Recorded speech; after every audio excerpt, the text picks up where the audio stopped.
All right, so welcome to All Pueblo Grows. This is our educational series.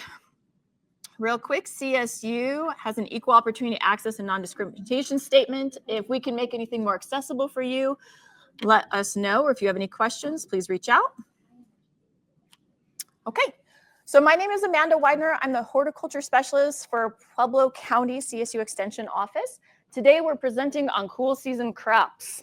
Okay, so before we get rolling into the presentation itself, I wanted to discuss really quick what All Pueblo Grows actually is. So that's the program that's supported by CSU Extension, Pueblo County Master Gardeners, and the Pueblo City County Library District. So it's all of us kind of collaborating together.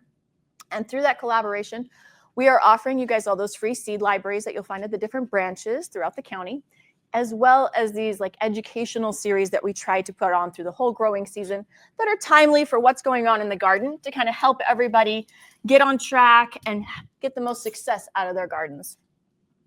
All right, the mission and purpose of All Pueblo Grows is to grow a community of seed savers and successful food gardeners through education and free seed libraries.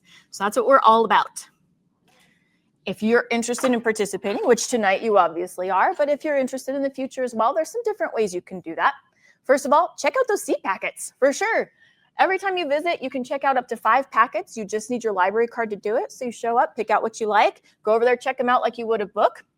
You don't have to bring anything back. There's nothing else like that. You can take them home, grow them. If you create your own seed out of that and want to bring it back to us, great. If you don't, that's okay, or keep it all for yourself. That's wonderful. The next way is to come to these monthly classes. Like I said, they're normally tried to be geared towards timely topics. This one in particular, cool season crops. So these can be very helpful as you're getting going in your garden. Another option would be volunteering with us. We're always happy to have volunteers. You don't have to be a master gardener. There's lots of different roles within the program, so you're welcome to help do seed swap table stuff, fundraising, organizing, all kinds of different things. So if you're interested, just reach out to me at that email or give me a call over at the extension office and I'll get you settled. And finally, utilize that seed swap table. We bring seeds every time just because seeds are fun, right? And sometimes we get stuff in from the community. And so we don't put those in the libraries upstairs and at the other branches necessarily. We like to offer those through the seed swap table. The reason being is that if you're growing your own seeds, a lot of that is exposed to open pollination, right? And if that's happening, then you can't exactly guarantee who the parents of each plant is. And so, just as a caveat, when you go to pick up seeds from the seed swap table, if they are homegrown, you might end up with something just a little bit different than what you were expecting. There's a little bit of natural variation in there, so it's kind of like choose your own journey. You know, it says carrot. Is it going to turn out as long or as orange as it says on the package? Who knows? But that's kind of the fun of it, to see what's growing in our community, get the stuff that has maybe been like acclimated a little bit better to our climate. And it's just kind of fun to share. So that's what you're going to find at the seed swap table, plus sometimes commercial seeds, sometimes bulk seed that we have extra of. So there could be a variety available. When you are utilizing the library seed catalogs, you don't only have to show up to the library to see what's available. You can also check the online catalog. So feel free to go ahead and go to pueblolibrary.org, or you can scan the QR codes. And when you get in there, you can enter into the search bar seed library. To see only seeds, click format on the left-hand side and select seeds. The entries are going to show you where the different types of seeds are available, so like which branch. And then you can even place holds on them if you want to. Most of the entries are going to have photos. To see those, unselect hide covers. Now, you're going to have some information that comes in those little packets that you get at the seed library, some on the outside and little yellow slips on the inside. They'll give you more details about the thing that you're trying to grow. But if you want to read even more, or if maybe you lost your slip, you can also go to this digital catalog and look up your particular seeds, and you're going to hit more info. It's a little button, as you can see down there. And when you click on that, it's going to give you some of those finer details to help make sure that you're successful and you know exactly what it is you're putting in the ground. Okay? All right. So as far as the seed swap table goes, you're welcome to go over, get yourself some seeds. You can grab an envelope and pen and write out what you're grabbing if it's a bulk thing. If it's commercial, we're just letting you guys take the packets home. But if it's bulk, you know, we have little measuring spoons out there. Try to just grab as much as that measuring spoon allows, or a little less. Sometimes those seeds are really tiny. You don't need a whole bunch of them. But you can pop that in your envelope, write out what's on there, use one of those stickers to seal them up, because those envelopes are ornery. They seal up nice. They look confident when you get them all sealed up, but then they pop open pretty soon. So we always say, please use some tape or a sticker or something to hold them closed so you don't end up with seeds all over your car or somewhere else. All right, I think we talked about the variability that you could find at the seed swap table, so that's pretty fair. Okay, so tonight we're gonna go ahead and start our presentation here in a minute. Question-wise, if it's something that's pertaining to what we're talking about directly at that moment, feel free to pop up a hand and ask your question. Happy to do it.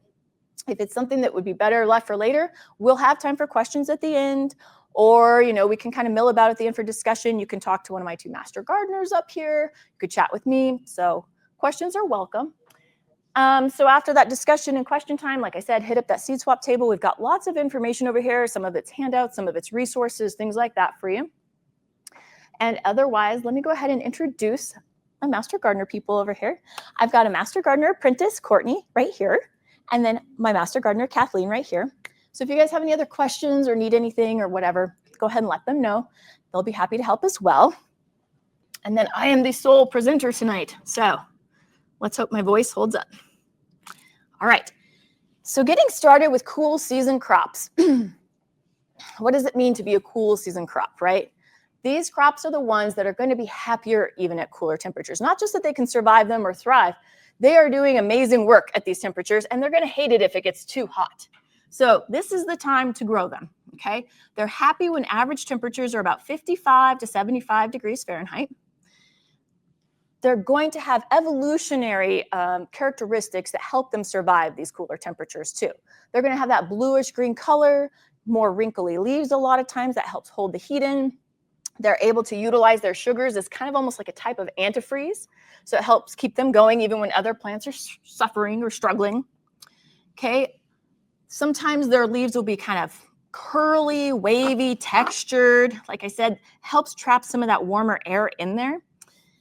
Now, you may have a cool season crop and you're like, but it's supposed to do fine in this weather. Why is it having a hard time? You must also remember that even though they are geared toward this, some of these plants are still working at an individual level, which means they can be affected by other things. It means that like the season in particular, if you're dealing with spring over fall or vice versa, the health of that individual plant will play a part. Was it recently watered? Is it sitting in a microclimate? So just kind of remember that as you're putting in your cool season crops.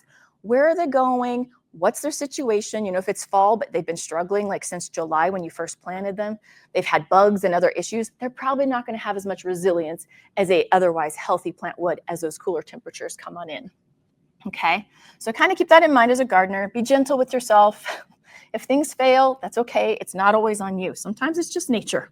That's a big part of this kind of gardening at the edges of seasons, all right? Also, cultivars can be different. So cultivars are a type of that type of plant.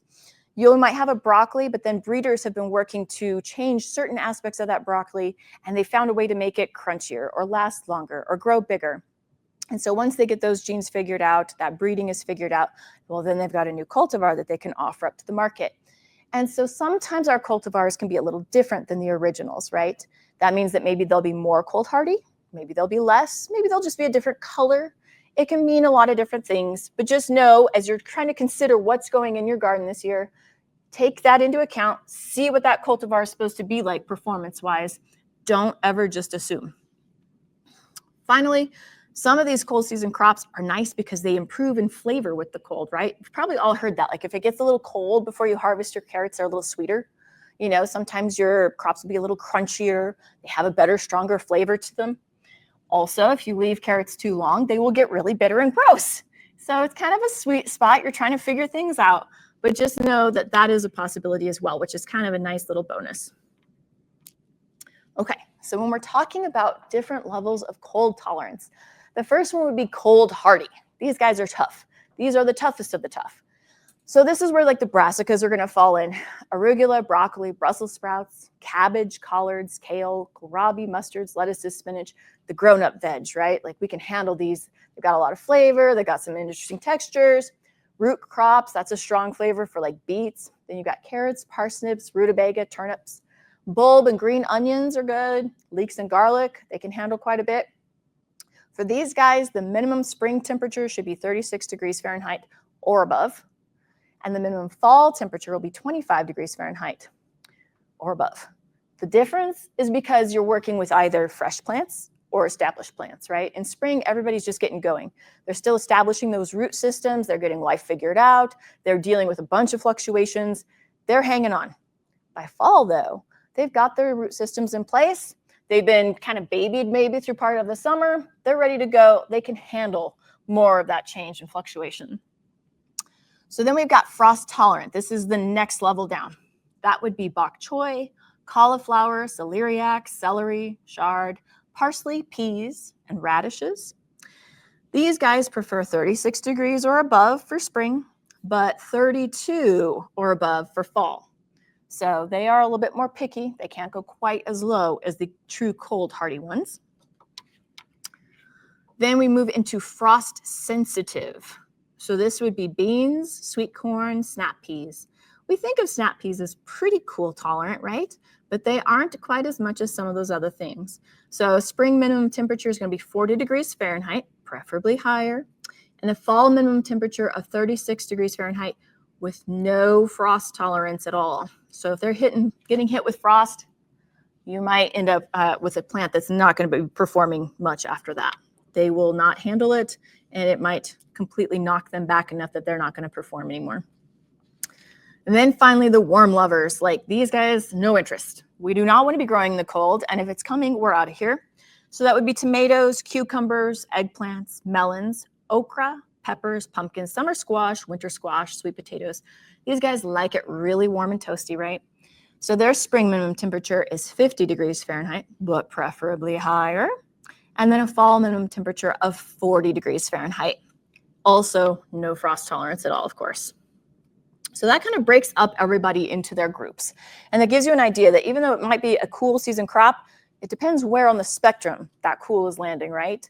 And it's going to also guide you in when you're putting these in the ground, when you're gauging when your frost-free days are going to be available to you to get these to harvest, all that sort of thing. Before we get to talking about harvests or the prize at the end of the line, let's first discuss frosts versus freezes, because they are different.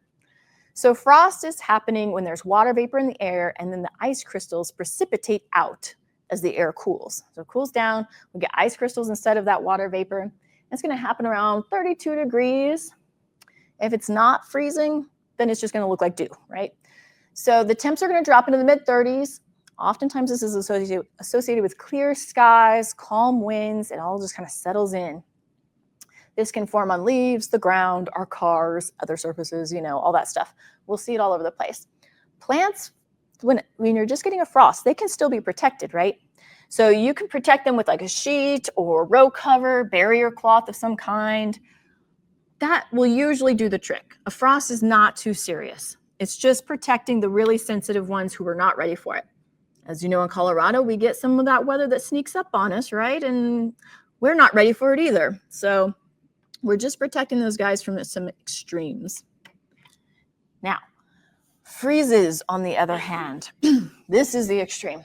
So a light freeze is going to be 29 to 32 degrees Fahrenheit, and it will kill tender plants. So they're done, right? The tomatoes and everybody, they're out. Then at 28 degrees Fahrenheit, that's just a difference of 1 degree really, but that's a killing frost freeze. That's going to take out even more, especially we're talking about timelines here. If this is only dipping down into this area for maybe 20 minutes, not so big a deal. Maybe just an hour, maybe things are still going to pull through. But if you're sitting at these temperatures for a couple hours or more, you're going to start seeing these effects for sure. And then 24 degrees and below, that would be a severe freeze with heavy damage. So as you guys have probably lived through here in Colorado, we can have a week full of very mellow days in the fall, and then all of a sudden something will sweep in and it will drop our temps down to like the teens or something out of nowhere. That's the stuff that's the worst for our plants. It's when they're not prepared for it and it's really extreme. They have not been able to do anything in their bodies physically to acclimate themselves, to prepare themselves, to brace themselves for this. So that means there's going to be a lot more cellular damage. So you're going to see, chunks of your plant turn black, die back, but it also means that it's knocking that plant's resilience back down. So those plants, if we're talking about like perennials or something, they may have a tougher time coming back in the spring. It doesn't mean they're done for. It just means that they're not going to be quite as vital and vibrant in the spring. Maybe they'll make fewer leaves, or fewer flowers, that sort of thing. So we really want to avoid letting things get exposed too badly when something like that is headed our way. Can I ask a question? Does that mean, like I have chives, does that mean I should mulch them to get through? Because, we have like 15 degrees. Sure. Mulch is never a bad idea, honestly, here. So yeah, if you're concerned, chives for me have been pretty tough. Yeah. So they can handle quite a bit, as you saw from that list back there, but other things too, if you're just kind of concerned, mulch is a great idea. So the freezes, as you can see, they're going to be more damaging than frost. They can signal the end of the growing season for many plants. Once that happens, they're done for. And freeze warnings are issued when temperatures are expected to drop to 32 degrees or below. So just know when that's coming, really gauge okay, but how low is this going to get? Should I be doing something to help anybody out? Go take in the garden, see what you've got, see what might need protection, see what's worth saving, what's really not. Some things we're just going to let right off into the sunset, right? But there might be a few things that you're still waiting to get a harvest out of. So if it's early September, cover them, mulch them, do whatever you can. Frosts, that's pretty easy. Freezes, you're fighting a battle that you could win or could lose. So it's worth a shot, though, for some things. All right. So should you trust the weather report? I'm not here to badmouth weather reports because, yes, they can be wrong in Colorado, right? We've all seen it plenty, especially rain. But even so, they're pretty good with temperatures overall. And so even if it is accurate, though, the temps that they are measuring are for us. They're not for 3 inches off the ground. So it is going to be a touch cooler down there. And you might, like I said, have microclimates or other things that you have to consider. So that would be lower parts of the garden. It could be something that's up close next to stone or rock, dark colors or white. Doesn't really matter what it is. You got to gauge what the effect is. So is this going to mean that this area is going to be a little bit warmer because it gets a lot of reflected heat? So I don't need to stress so much that it's only going to get down to 32, because likely that area will probably just be maybe 32, maybe 34, depending on, what the sun is doing, how long it's going to sit at that. You're just, like I said, always looking at your yard and trying to see those nuances that are going to adjust things for you. And once you kind of start to get it figured out over a few seasons, it's just going to feel natural. You're going to know what performs well in what areas, what your problems are, or things that you're going to need to fix in order to make things work. Finally, prolonged or rapid exposure to freezing temperatures or freeze-thaw cycling are the biggest issues. So like I said, Colorado is a hard place to be a plant, okay? We've got the wind, we've got the sun, we've got the weird soil, we've got plenty of strange stuff going on. And one of those things is the back and forth thing of our weather. We'll get really warm days, we'll get really cold nights. We'll get really warm weeks, we'll get really cold weeks together. And it's the back and forth thing on those edges and cusps of the season that can be really tough on your plants. So that's when some of that extra protection like mulch or covering can really help. Then they're not going through as much shock. They're not wasting as many resources as they're trying to recover from all of this. You're going to guarantee more vitality for them moving forward if you're careful with what they're getting exposed to. But like I said before, don't be hard on yourself. We've all lost plants, and it will happen to all of us, and that's just the way it is. All right, so then we've got the hardiness zone map. This has been a hot topic, right? Because we've got a switch up. We got upgraded a couple years ago. So we went from a 5B to a 6A. And so I've had people call me up and be like, oh, so we're a 6A now. So can I grow all those cactuses from New Mexico or bananas? What do we got? No, guys, no. I wish I could be more exciting and helpful to you and tell you, yes, go for it. But really, for all of us, the hardiness zone map is only going to make a difference if you're growing perennials. Okay, so for veg gardeners, it's really not a thing. And it's because the hardiness zone map is just taking into account the average extreme lows. So back when we were a 5B, they were expecting us to get down to a -15 to a -10 in the winter for our bottom out. And now they're saying maybe a -10 to a -5. I don't know many plants that are like, ooh, I can't do -15, but -10's cool, right? No.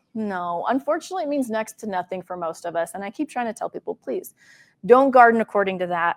Garden according to your yard. Everybody's yard's a little different. Know what you've got going there, what has proven to survive, and protect where it makes sense. Just as a quick picture, so that was 2012. the green is the warmer, the blue is the cooler, and now this is 2023's, like where they're saying things are different. Pretty sure I'm still in the blue, but for many of us in Pueblo, it looks like it's switched up to that 6A. So, all right. So then we move into when to plant all these crops, these cool season crops and others. Something very helpful with this is a publication that CSU puts out for many communities in Colorado, and that's called the Climate Summary.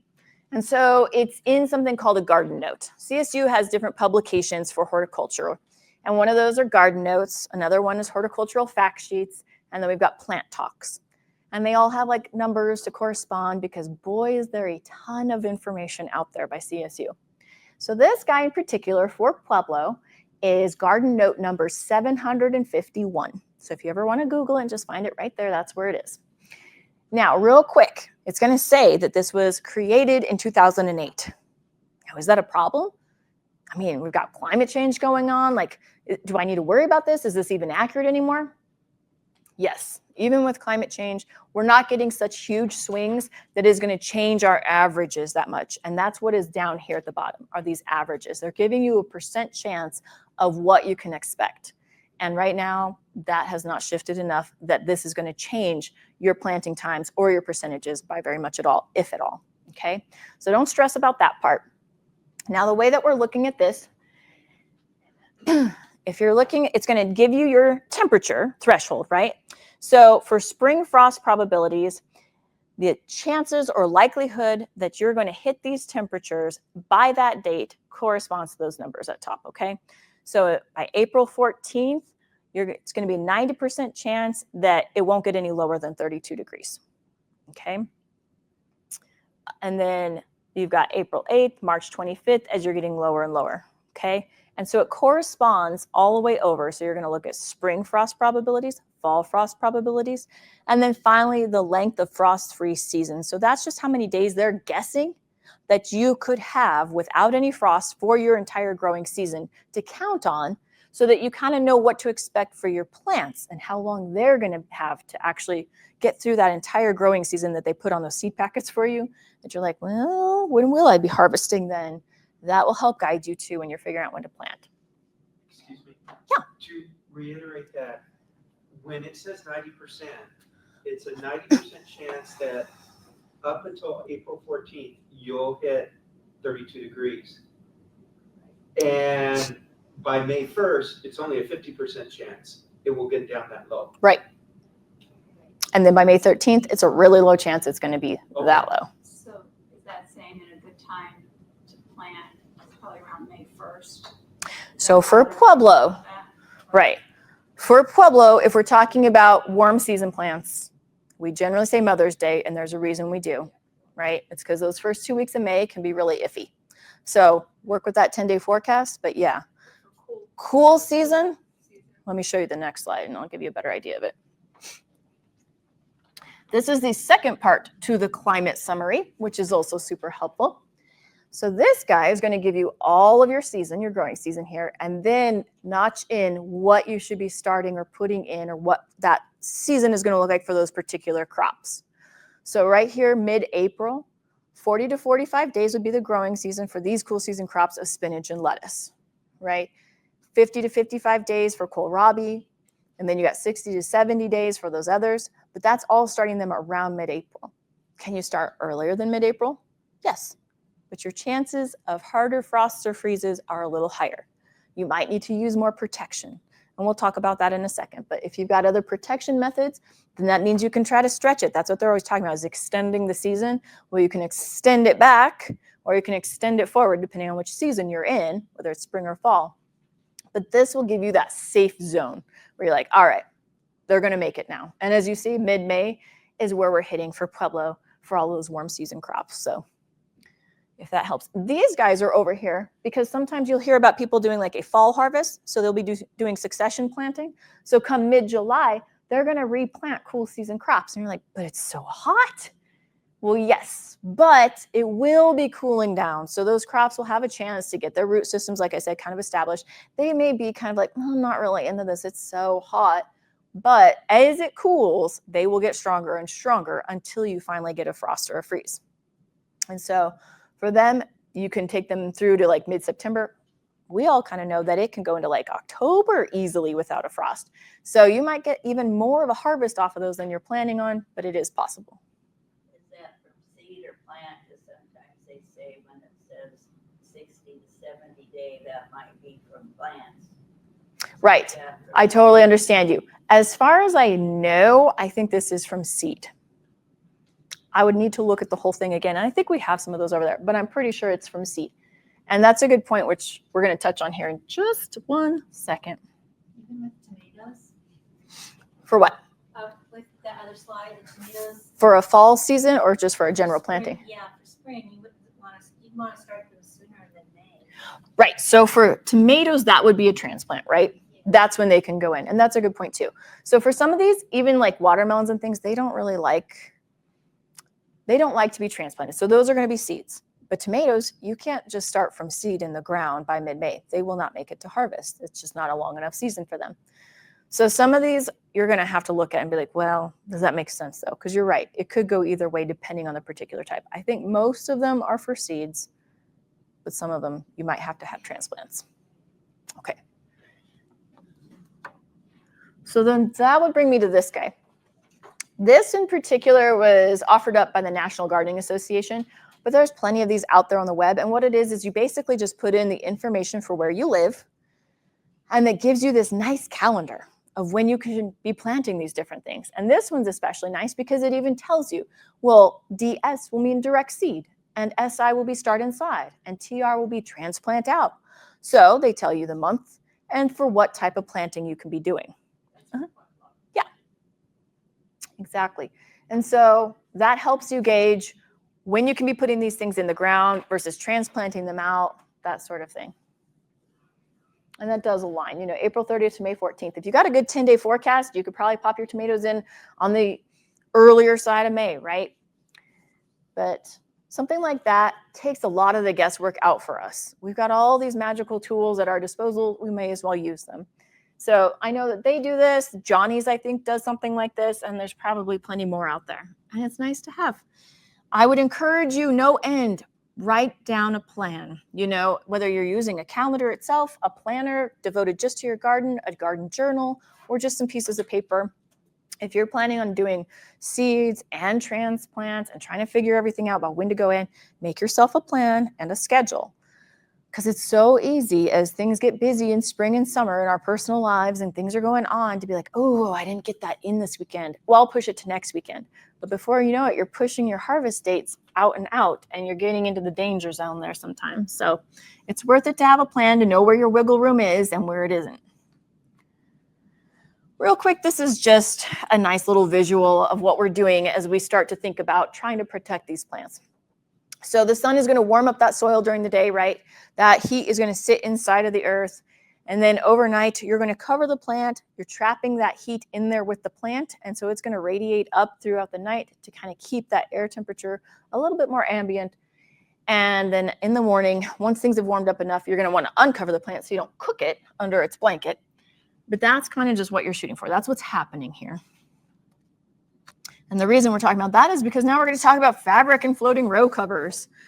So as we are pushing the boundaries and trying to hit those cusps and maybe trying to get a longer season so we can get more out of our gardens, these tools are very important for us, right? Fabric and floating row covers can do work that otherwise would be impossible to see the results for.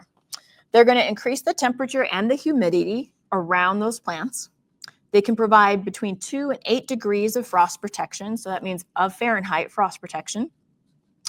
And they're also kind of helpful in some other ways, right? So real quick, the row covers are generally white. They're lightweight. They're non-woven fabrics, and they're made from spun bonded polyester or polypropylene. So they're not actually like natural fibers, which I thought was rather interesting. But air, sunlight, and water can penetrate through those materials. And they can be reused for like 2 to 3 years, which is really nice. They come in different weights, which is why I included this picture. So this would be like a lightweight, and this is more of a heavyweight. Okay, and so you have to decide what you want out of them. So lightweight ones are marketed more as like insect barriers. They have a 90 to 95% light transmittance. So that's how much light's going to make it through there. They'll only give you about 2 degrees of frost protection, but maybe that's all you need. And they can be left on some crops, so like beets, snap beans, salad greens, all the way from seeding to harvest. You can move up to like more of a medium weight. Those will have a 70 to 85% light transmittance, so still pretty good. They'll give you between 4 and 6 degrees of Fahrenheit of frost protection. And these are more for spring and fall crops and overwintering crops, so more of those season barriers, right? Then we've got the fact that these guys are also nice. Besides the heat and humidity, they're adjusting the environment enough for your plants that they can reduce the time between the flowering and harvest for some of these plants. So it means you're going to be able to harvest faster. And they can increase harvest per unit area sometimes as well, just because it's a happier environment for those plants. They also create a shield around them. So that's going to keep out your insects, mites, rabbits, deer, birds, sometimes groundhogs from feeding on them. So they're kind of a barrier in that way too, a mechanical one. Now, as we look at like managing row covers, there's some things to keep in mind. Your plants are growing faster under there, but guess what else will too? Weeds, right? So you got to remember to also, even though it's covered, go in there and weed every now and then because they will be happy too and springing up on their own. You will have those weed seeds no matter usually where you are because that's how they work. Rainfall will pass through row covers, but it's best to pull the covers back if you're hand watering. Okay, that makes it more efficient. And it prolongs the life of your row covers, right? Why put them under more stress and duress if you don't need to? You can use drip irrigation or soaker hoses under row covers to irrigate plants easily and efficiently, but always do peek in there from time to time to make sure you feel like the right amount is being put down and there's no weird things going on. And for some row covers, for some crops like spring leafy greens and green beans, the row cover can be left in place, like they said, until harvest. So that would just be like the peeking, okay, still good. You guys hang, or I'm protecting you from all the grasshoppers or whatever else. Good luck, by the way, because they chewed through my mesh last year. So they're nice to have for that as well. Now, if you're going to store them over the winter, which you should, in fall, this would be one of your classic cleanup items on your checklist. You're going to shake these guys out, clean them off, fold them up real nice and store them. But don't just store them in their little folded pile in your garden shed or wherever. Put them in a hard container of some kind because mice love to nuzzle in and have a lovely winter cozy bed, and then they will be useless to you next year and really gross to clean out, right? All right, so then how do we use these guys best? You have different options. So you can just drape it over and enclose plants. That would be like a floating row cover. That's why they call it that. It literally is light enough, especially that light gray one. It can just be spread on top of your plants and then just weighted down on the sides, and the plants are fine under there until they get too tall, right? But you can do that from the beginning, especially as you're trying to get seedlings or little tiny transplants acclimated. That could be a really good option. It keeps it low to the ground so the wind's less likely to catch it. Like I said, it's easy to weight. It's protecting them from a lot of different things. You can do that over individual plants, rows of plants, block groupings of them, or entire beds. You can secure to the ground with sod pins. That's like those long landscape staples. Boards, bricks, rocks, sandbags, whatever you got on hand. As long as it's not going to lift up with the wind, you're pretty much good to go. Now, if you're going to just let it float on top of your plants, you might want to work in a little slack, right? That will buy you a little bit more time as those plants start to grow. And if you're getting with some warm weather, they might do that growing pretty fast. So remember, a little bit of slack is still nice to have. That first picture on top is a good one because you can see the wrinkles in there. They've got some room. You can see them kind of pressing up against it, but it doesn't look like anybody's bent over yet. So it's still working out just fine. Otherwise, you can also erect simple frames using wood or PVC pipe. Some people will use number 9 wire or anything else you've got on hand to support the row cover above your plants. Now, this is recommended when you're using like medium weight or heavyweight row covers, just because you don't want that pressing on there and discouraging growth or making your plants grow in kind of a funky way. You don't need that extra pressure on them, okay? There are a few disadvantages of using these guys. One of them is that pest insects can become trapped under the row covers. So maybe you're keeping most of them out. But I remember when I was trying to save one of my trees from some grasshoppers, they finally made their way in and then they got trapped in there. And I had like 40 grasshoppers just having a feast and it was a nightmare. So do remember that if they do make their way in, it might be working against you. Also, the temperature under the row cover can increase dramatically, 5 to 15 degrees Fahrenheit above the outside temperature, which will lead to heat stress. So this is just on a normal day, but if it's a nice sunny day, you know how powerful that sun is here. So if it jumps those temperatures and you've still got pretty tender little plants that are just getting established, that could zap them. Another issue could be disease problems that may be encouraged through the summer months because of the increased humidity in there and the reduced air movement. So if you're not pulling these guys off regularly, or you're trying to grow something under there for the whole entirety, like they said, from seed to harvest, you might want to be looking out for any kind of pathogens, mildews, funky smells, things going on in there that is going to show you that you're going to need more air circulation. It's just not working out. Other issues could be that they may abrade and injure the stems and foliage during windy weather. So if it didn't get tamped down just well, or we got some of those really crazy winds, and no matter what you did, it's still pulling it up, those plants are going to be exposed to that whipping of fabric over and over again. Or if the fabric drags some of those weights against your plants, that sort of thing, as the wind is moving. So keep that in mind as well. And the row covers can rip and tear in severe storms and when in contact with rocks or stakes and wires and that sort of stuff. And then you're out there trying to like patch it or fix it so that everything's still covered. And, you know, like everything with gardening, it's a journey. There's some work involved. Do you recommend using this for everything you plant, or is it for specific plants? It depends on what your goals are. That you're beginning? Right. It depends on your goals. So if you're trying to pop those tomatoes in early, put that on it. If you're popping them in May 15th, I would not, especially tomatoes, because they like a lot of air circulation, right? But if you're trying to extend your season, if you've got a bug problem that's not grasshoppers who will chew through it, or if it's just tiny grasshoppers who are not going to chew through it, put those on there. You know, it's just gauging. It's just a tool in our toolbox, really, to solve problems that you're having. If you're not having any problems, give them the full sunlight. Let them enjoy, right?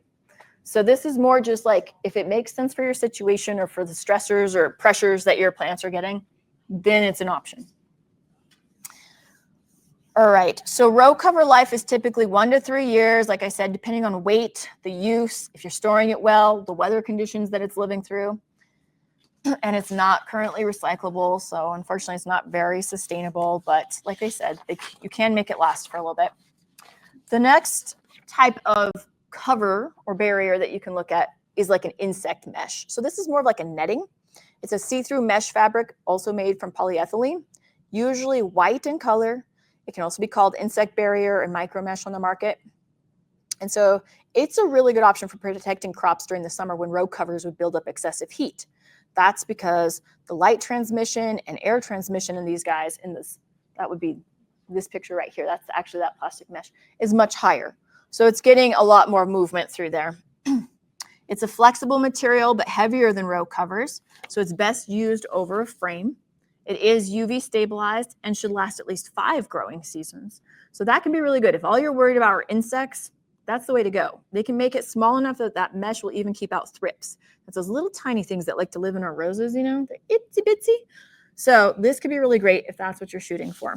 And then finally, you've probably heard of shade cloth. So shade cloth is a woven polyester material used to protect plants from excessive sunlight and reduce the ambient temperature around plants. So unlike the row covers where they're going to raise that temperature, shade cloth is meant to bring it down a little bit. And so you might be using this, I mean, here in Pueblo, as you know, July, August, it's 4 p.m. You know, we still have hours left of sunlight and it's just baking things. Even the tomatoes get mad and stop flowering. Like they're just throwing their flowers on the ground because it's too hot. So this might even be good for some of your warm season stuff, to put up something where late afternoon they've got a little shade. It can also be used to lengthen the harvest period for cool season crops in spring and protect the seedlings of cool season crops planted in July and August for fall harvest. So maybe those little guys, like I said, they don't like it quite so hot. That shade cloth could help them germinate better for you in the middle of summer. Let's see, the most commonly used types exclude either 30 or 50% of sunlight. Okay, so that was kind of like the big 101 on covers, because you'll see these guys all over the internet and out in people's yards. And I'm like, well, I mean, how do you know how much to get or what type to get? Hopefully you got a better idea now of like what your goals are. You know, if it doesn't need to be very much, you're just trying to get a lot of movement through there, you want a little bit of protection, you can go lightweight. If it's earlier in the season or you're worried about more pressure, you can go a little bit heavier weight. If it's just insects, you've got the insect mesh. So It helps guide you as you're trying to figure out what's going to be best for your particular situation. Another option you'll see out there is plastic over wire mesh. This one's similar, except there are a few differences. So you're going to want to watch out, of course, for wind with this one. Unfortunately, that plastic tears, as you probably have seen on greenhouses. And when it does, then it's flapping in the wind and it can whip your plants. It can tear apart some of your framing as it catches the wind, that sort of thing. With plastic, because the heat builds up in there so fast, you have to open it up on warm days or those plants will absolutely get cooked, right? So you're going to open it up. You're going to make sure they're all getting their air. They want to close them back up at night, so it might be a little bit more work intensive. Also, if the plastic is touching the plants, you may get damage. They may get burnt or they may get frozen because they're in contact with that plastic, which is in contact with the outside conditions so much. So that's just one more thing you want to keep in mind. But it is an option. And then when you're doing some of these covers, depending on how strong the cover is that you're using, you might be able to add a little extra zhuzh to it. So here you're going to see somebody put like a sleeping bag on top of their plastic covered plants, adding a little bit more protection. That plastic over mesh is going to be a 2 to 6 degree increase. A space blanket, somebody told me it survives 0 degrees. I don't know, maybe. I haven't tried it. Other folks will use like dark water jugs. So they'll, paint a gallon jug like a dark color and put it outside to absorb all that heat during the day. And they pop it in around their plants at night so that radiant heat can kind of keep things warm. That's a nice, cheap way to do that. Also, you've got straw that you can tuck around them. And that helps to kind of make those little air pockets all around there that will maintain that heat through the night. Same thing with some mulch, but straw is a little bit fluffier, as you know, so that's helpful. Is there a better plastic to use, or would there be any off-gassing or anything you'd have to worry about? With any plastic, I would worry about off-gassing, honestly. I know that they're making like biodegradable black plastic that people can put down in order to like increase the ability of plants to warm up so that they can grow them a little bit earlier in the season. I don't know if that has made it to row cover. I don't know if they've got a biodegradable one for that yet, but it's worth investigating. I have lots of pine needles. Pine needles are great. They are great. And it's a common misconception that they're going to change your soil's pH. They will not. They have done research on it and they will not. Yes, the pine needles are acidic, but they do not stand a chance of changing our very alkaline soil. So really all they are is a great kind of mulch that weaves together. The only time you have to really worry about pine needles is if you're worried about fire hazard, right? We don't want a bunch of those next to our foundations, that sort of thing. But if you want to use them as a mulch, that's perfect. And they last a good long time. They're nice. Okay, probably seen some of these little funky guys on TV or elsewhere in the garden stores. So these wall of waters, I personally haven't used these, but I have had master gardeners use these and they really like them. So they're going to provide frost protection, down to the mid-teens. You do want to secure them in some way. So you can use baling wire or a support to keep the wall of water from tipping over. One of my master gardeners told me they like to get those little cheap tomato cages and pop them in there and then put the wall of water around them. So it's a nice little frame, keeps everybody upright. And really, you don't want your plant touching the edges of the wall of water if you can help it. It's kind of like that plastic thing again, where you're not wanting anybody touching because you don't want any cellular damage happening. Other people have told me it's okay, especially as things warm up a little bit more, you're not going to have a big deal, if they touch a little bit. And that guy you can see is touching quite a bit. So I think it really depends on the temperatures. You can also adjust the wall of water as the plants grow. Apparently you can add more cells to them so that they can get a little bit wider. Or if one cell gets damaged, you can pull it out and replace it. So that's nice. Then you're not throwing away the whole thing. So I have heard that they're great. I had a master gardener tell me that, he'll put his tomatoes out like in early April with one of those guys around him, and they tend to do just fine. Sometimes if you're getting really cold weather, you'll just put a cover over the whole thing, because you're wanting to protect the top as well. But generally, that will do the trick on most days in spring. And finally, then there's cold frames. We've all seen cold frames probably, and like the traditional one is the one with like the window and it looks really quaint and cute. And I just pulled a bunch of these pictures because it gives you the idea of how much variability there is out there. Like cold frames can be anything you want them to be. Basically, all you're doing is creating a new space with a little bit different climate to it so that you can extend your season. So you can use something that's like a wooden frame with a window frame on top. You can use something with these kind of frames where you're sheeting plastic over it. You can use something with hay bales. what you're doing is you're creating an insulated space. I've known people who've actually insulated with like insulation foam, people who've put heating mats underneath their plants inside of there, who have had like the water jugs in there or put light bulbs in there. I think it's more of like a citizen experiment, you know, like you're out there kind of like, oh, I don't know, let's tweak it this way this year. Let's try and see if this works. And that's totally awesome. That's what you should be doing. You're trying to figure out what's going to work for you in your situation with what you're trying to grow. But cold frames are nice because they do let you keep things longer, start things earlier, especially in spring when you've maybe been starting stuff inside and you need to be able to put it outside. You're running out of room. That's a good spot for it to go. If you're trying to overwinter some perennials, that's a good spot for it to go. If you're trying to grow cold crops through the winter for a little harvesting, or maybe in late winter, you're trying to get your lettuces going, that's a nice option. So cold frames are great. And I would encourage anybody to look at what other people are doing online, because there is no like perfect format, perfect design. See what other folks are doing and see if that makes sense for you. And it might be the perfect solution for what you've got going on. Okay, we're at questions. Kind of covered a lot of different little things. Does anybody have any other questions about cool season crops or frost or protection or anything else going on? Cold frames. Uh-huh. So like old windows Uh-huh. could be used that you have and that. Can I see the green? Yes, sure. And you're right. There is an angle. You're trying to capture that angle with your window. So it doesn't touch them. So they have bales of hay to prop it up again. Right. So here, this one is not going to be as efficient as possibly this one, simply because I'd be concerned about any gaps between that window and those bales. Those bales are excellent insulation, but you may get some air sneaking in through the sides. This looks like, well, this is what I had on hand, and I'll try it. This guy right here, they've designed, they know how it's going to fit. They'll probably put hinges back here. They may insulate on there. They may put gaskets on the side to really close it up. You know, you can get as fancy or creative as you want to, but you have to decide, like I said, how tight you need that to be, because it depends on what you're trying to grow and in what conditions. So that's when you kind of overbuild a little if you know you're dealing with some really extreme conditions, versus this where you're like, I just need it to grow this stuff into November for me. Like, this will work just fine. So it really depends. Yeah. Is this PowerPoint available online anywhere? So what's going to happen is I will finish presenting here. My amazing folks here at the library are going to take this presentation. They'll put it all together for us, and then we'll be able to post it to our website so that you guys can access it on there. So the one from last month is on there, and so then you'll be able to look at this one on there. And unfortunately, you'll have to hear me talk, but you can mute me and then just like click through it and fast forward. So, I mean, is it just the slides, or is it? It's the whole, presentation? you're going to get my audio with the slides. So like I said, you don't have to listen. That's on the. So it'll be on the All Pueblo Grows. Website, Uh-huh. Or the library's website. It'll be on All Pueblo Grows for sure. I don't know that you guys are hosting it at all, right? Yeah, we're gonna have it on our YouTube. They'll have it on their YouTube. Oh, okay. So either one. Yeah, just a comment, we used some cold frames with the windows, but we weren't getting hails in March. So all of a sudden, we had to watch out for the Yes. windows, breaking.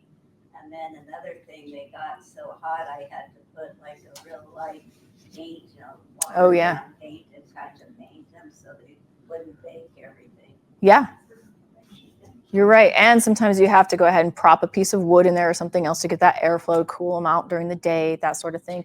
Also, just real quick, it's really tempting to use some of those really old antique windows that people have laying around. If you're growing your food crops, be very careful. You don't want any of those paint chips to go in there that might have lead. So keep that in mind. This is my third year in Pueblo, and I lived in Colorado Springs and I knew where to get things. Where do I go here to buy straw bales? Where to buy, maybe plants that have already been started? Sure. I don't want to go to Lowe's and I don't want to go to Home Depot because I haven't been happy with their products. So do you have, I know Fox is here, but I have never used them, so They're very reliable. they're very There's a reliable. place Yeah. though in Colorado City, they're open just from April 21st through the end of May. Colorado City or Canyon City? Canyon City. Yes. That's supposed to be- So we've got Desert Canyon Farm is the one that's open during that really short chunk, I think. Desert Canyon Farm. Oh, that's right. Okay. They're supposed to be very good. So they're good for like natives and perennials and some veg. lots of good herbs, all kinds of things. So they're great. Foxes is great. Peppers is, Peppers Plus. Petals and Oh, Peppers. Petals and Peppers. I know, I always get it backwards now. They changed their name. I'm like, oh God. Out in county, Petals and Petals Peppers. the extension office having a plant sale or some of the plants for gardeners. Yes. Give me just a second. Remind me just a second. So there's all those Desert Canyon Farm. Uh-huh. It's only open from like April 21st. They're just like open for 6 weeks. Yeah, this year they're from April 12th through I think the very end of May, maybe into the very early part of June. So they do retail for that chunk, and then the rest of it, they're just commercial suppliers. So that's why. Then they've got Brady's up in Canyon City. We've got Palace Nursery out here. We've got people. What's the last one? Brady's up in Canyon City. We've got Palace Nursery. Alice? Uh-huh. And I'm not trying to put my hand on any scale because I really don't have a preference, right? Especially as extension. Like we have lots of great people, and then for straw, they'll tell you get weed-free straw because you don't want any weeds. Right. Good luck. It's very, very difficult to find weed-free straw anywhere. So we just got ours, I think, at like Big R. You guys, I was gonna say, I've done that before. Yeah. I have gotten my straw up in Colorado Springs because they at least say it is seed free. well, But yeah, I mean. go for it. Yeah, the place I went to, Good Earth in Colorado Springs, they closed. And I was like, Oh. they were always very reliable for quality products. Campbell's has good soil, but they're very expensive plants. Hmm. Yeah. Campbell's, Right. yeah, but they're I good just soil. got Pete Boston sheep, 27 bags yesterday. Jeez. Yeah. Jeez. What was That's a that? lot. I went to Fox's. They have the Pete Boston sheep. It was reasonable. And I've had it before, and it's gross. It's okay. And you're putting that in like raised beds? Uh-huh. Okay. Are you amending your soil with that? Is that what you're doing, or is that? I am going to try the aluminum, the containers, the raised beds. So I have 5 of those this year. Mhm. And so I needed to fill them. That's what it was. I was like, geez, Kathleen, that's so much. Like, where are you Yeah. putting? Okay. Okay. I'm with you now. So, I think Home Depot has that Pete Boston sheep as well, the same brand. If you're using sheep manure in anything, do remember that that can have more salts in it. So kind of weigh that. If you've got your own soil, I would suggest just amending with a little bit of manure until you kind of see how that's working in. They don't have to tell you what all is in their manure bags. They don't have to tell you how much of stuff is in there. So there can be pretty high salt in like sheep and steer and things like that. And Amanda suggested that you have a plan, and then she mentioned like a journal. I would definitely do a journal. So down from like soil to fabric, whatever you're using, your environment, like I have squirrel issues, you'll have other issues, cats, whatever,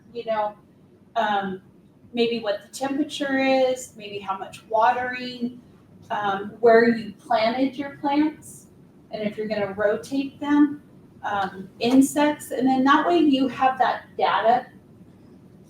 And then you can look over that and make some decisions for the next year.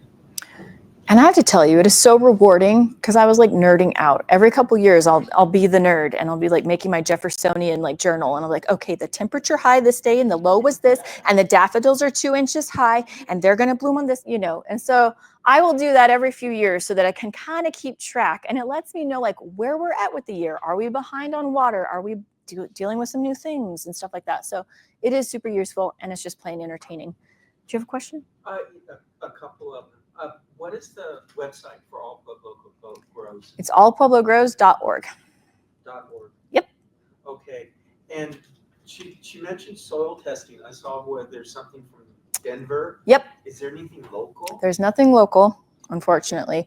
So if you're going to use CSU, basically you can mail it in though. You don't have to drive it all the way up there. If they do let you mail it in, you just dry it out a little bit like on a cookie sheet ahead of time, bag it up and send it off. And if you go to their website, which I think we have on that sheet, it basically gives you like your different options of what you could get tested, the prices for each different type, and how to do it all. So, and you call them too. If you have any questions, like I've called them and they're pretty responsive. So it's nice. You guys asked me about a plant sale. SHED, which is the Supporters of Horticultural Education, is having their annual plant sale this year. So that is coming up on 10th, May 10th. So I will tell you all, get their opening if you want your plants. Exactly. It was rather wild. They are going to have more plants this year. It will be in the Colorado building this year. So that's right across from Fine Arts. Like it's right next to there with the big old murals all over it. So very similar. Yeah, on the fairgrounds. So anything else you guys want me to cover on plant sale? No. Okay. So yeah, show up for that one though. It's great. They'll have native plants and a lot of water-wise stuff. That's kind of where their focus was this year.